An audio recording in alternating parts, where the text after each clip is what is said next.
When officers arrived, they found multiple victims suffering from gunshot wounds. We train on this almost quarterly. The last time we trained on this as commanders was approximately 2 weeks ago. The protocols are simple. Stop the killing, stop the dying, find out who's doing this. And the officers did that, and they did that adamantly. We had officers from around the county and around the state that came in support of this particular incident. Officers located a juvenile who they believe was responsible for this deceased in the building. Additionally, the officers began administering life-saving efforts to anyone who was wounded and making sure that those persons were transported. What we know is that a total of about 7 persons were transported from the scene to area hospitals for treatment. We know that at least 3 people have lost their lives, including a juvenile person. I don't have any other information about those persons who have lost their lives, and I'm not going to release that until we have, of course, spoken with family members and ensuring that they are fully aware of this tragic, tragic scene that occurred today. I want to thank all of the law enforcement partners and community members that came out to help, our friends at the ATF. I've gotten calls from my friends at the FBI, the State Patrol, the Sheriff's Office, Monona Police Department, our fire department. It goes on and on and on. Because this is something that we all prepare for, but we hope we never have to do. As you can see, we have a unification center that was immediately set up where parents and guardians and loved ones and grandparents wanted to get information about their loved ones, and we wanted to make sure that they were unified immediately. So we were doing more than one thing at one time. We're still going through methodically clearing that school, clearing every vehicle, and making certain that there's no other threats to this community, which we believe there are none. We immediately alerted our mayor's office, and I've been on the phone with her and her office constantly. We also alerted Madison schools. We put the schools on lockdown, but there's no threats to MMSD schools at this time. But we wanted to make sure that we did our due diligence in this particular case. Again, we're still going through collecting evidence, collecting information, making sure that our community is safe from what is a sad day for our community and for our country. And we have to do a little bit better. I don't have all the answers that you want right now, but I will tell you this. We have some of the best officers in the entire country. Our detectives are amazing. We're going to go and work hard and go through this scene so that we can piece together what exactly happened. Again, there'll be another briefing in about 2 hours, and if I have additional information, I will certainly let you know what that information is. Again, around 10:57 a.m., officers responded to an active shooter. They responded per our protocol. They found the person who they believe was responsible, who was down, deceased. We know that it's juvenile. We know that there are other persons who have lost their lives. We know that we've transported about 7 people after giving them life-saving measures. It's important to notice, too, that about 3 miles from here is our training center. Today, our special event team medics were in training. And so they got to practice in real time. They left the training center immediately and came down here and doing in real time what they were actually practicing for. And that's why training is so important, and making sure that we can provide the best possible training and the best possible response for our community members. I'm asking everyone to send your heartfelt wishes and prayers and thoughts yet again to a community, but this time it's my community. Dylan? Yeah, can we start over here with questions? Chief, you mentioned you're a father, you're the police chief here in Madison. What emotions are you feeling right now after going through all that? To be honest with you, I'm feeling a little dismayed now. I'm so close to Christmas. Every child, every person in that building is a victim and will be a victim forever. And these types of trauma don't just go away. and we need to figure out and try to piece together what exactly happened. Right now, my heart is heavy for my community. My heart is heavy for Madison, and we have to come together as a community and figure out what happened here and make sure that it doesn't happen in any other place that should be a refuge for students in our community. Right there. What sort of gun-related policies, if any, were in place at the school, and did the school have metal detectors? I'm not aware that the school had metal detectors, nor should schools have metal detectors. It's a school, it's a safe space. So I don't know. Again, it is a private Christian school. It is not under the authority of MMSDs, and that is something that we would have to look into. Chief, of the 7 victims, how many are students? How many are teachers? We're not going to give. I'm not going to give any information about who the victims are, whether they're students, staff, or parents, because we need to make sure that we can notify people. I think that's the most important thing before we go any further. But police didn't. They never fired their weapons. She That took is her own correct. life, correct? Let's follow that one question. I don't know We'll if see. it's a male or female, but the police department did not fire their weapons. Thank you. Here, Scott. Are the 3 fatalities you mentioned including the suspected shooter? That's correct. Yes, sir. 3 total. That's correct. Are the 7 that was transported, are the 3 fatalities within that 7 or addition to that? Yes, within that 7. Yes, thank you. Was the shooter a student at the school? We believe the shooter was a student at the school. Yes. What can you tell us about the status of the other transports? We know that they range from minor injuries to life-threatening. I know that's a huge, spectrum, but that's what we know now. And so we need everyone, again, to send your thoughts and your prayers out to them. One thing I do know is that we have some of the best medical care in the country here in Madison. And so we hope that everyone will recover. But at this time, we don't know. So we did just get an update from our command post. 5 deceased at this time, 5 injured. So a total of 10. You know what So kind of total gun of was 10. used? Again, this is a ever evolving situation. Just hearing that, what does that make you think? How does that make you feel? That we have to do a better job in our community on a Monday, right? So close to Christmas, that we're updating victims. And so there's a lot of work that has to be done, and we're committed to doing that work. We just ask for your patience.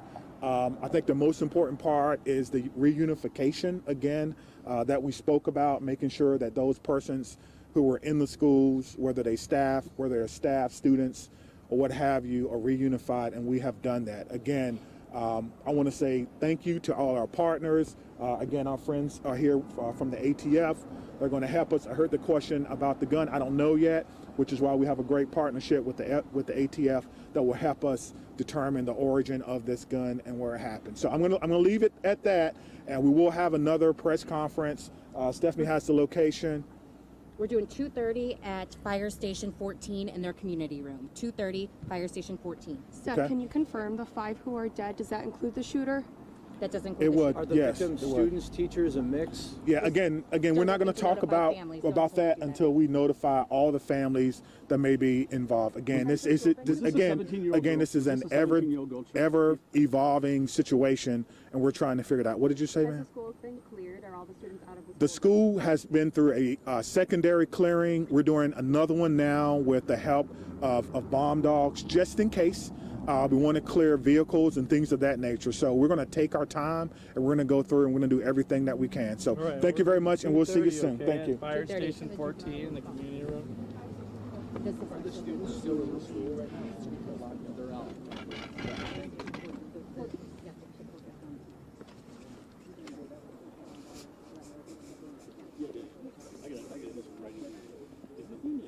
It is confirmed.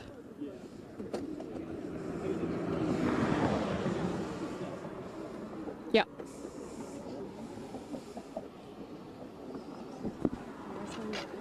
I don't know. Where's parent reunification? That. This is media, that's parent. Have you guys tried to go over there? We're not allowed. To get situated on the school or whatever.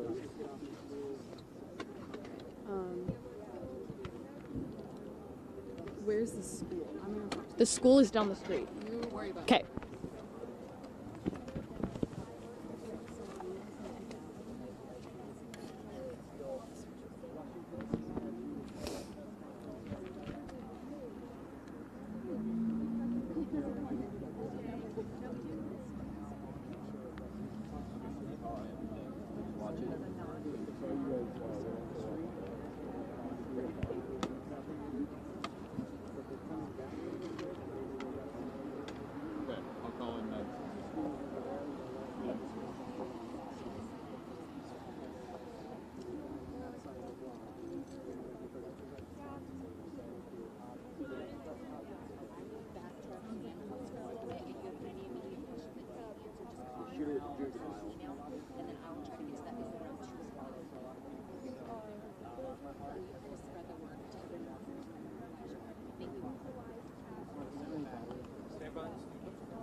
Stand by to who?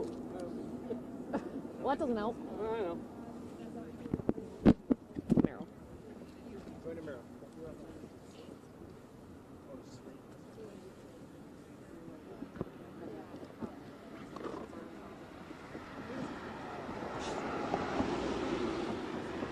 You're good.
Give me that one thing.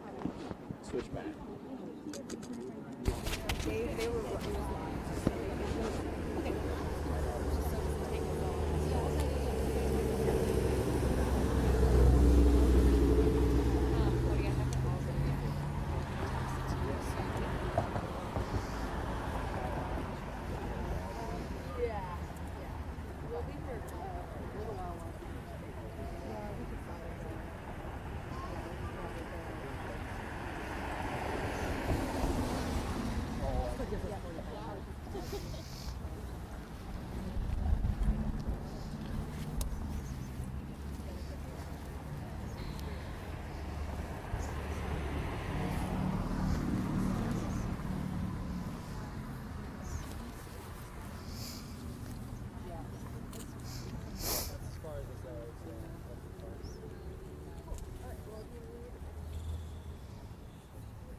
When am I next?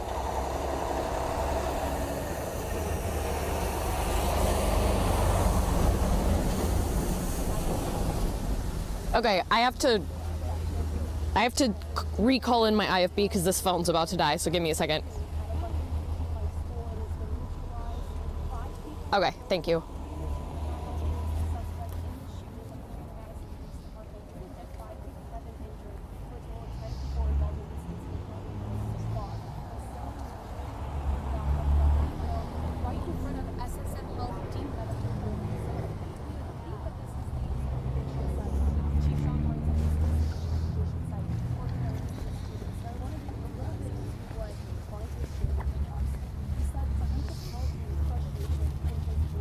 Okay, I'm back on.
Eric, you mentioned Police Chief Sean Barnes just moments ago. He spoke to us, telling us a little bit about what he could. He said they'd have another briefing in about 2 hours, around 2:30, where they'll hopefully be able to provide us some more information. But I'm just going to give you a quick rundown of what we heard from him just moments ago. Like Meryl said, 5 dead and 5 more who were transported. We don't know the status of those other 5 just yet, but 5 confirmed dead. One of those who is dead is the suspected shooter, who they said they believe to be a juvenile. They found that shooter in the school. Police did not fire their weapons. Again, this is all according to Madison Police Chief Sean Barnes, who just spoke to the media moments ago. So again, 5 dead, 5 more injured who were transported. And I asked, what is the status of those other 5? He said it ranges from minor injuries to life-threatening injuries. And again, speaking again around 2:30, we'll hopefully have more on the status of those victims. But once again, officers did not fire their weapons. And Police Chief Sean Barnes, for parents out there, he did say that at the time there's no threat to other MMSD schools. So if your child is at another one of these schools, Police Chief says no threat to those schools at that time. So again, there will be another briefing soon. In the meantime, we're going to continue to stay on scene, the reunification center behind me, find out all we can about this situation. But I'm going to send it back for now to you, Eric.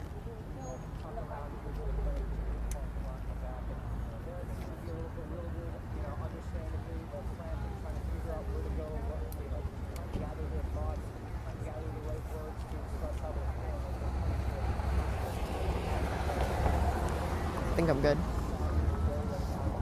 Okay.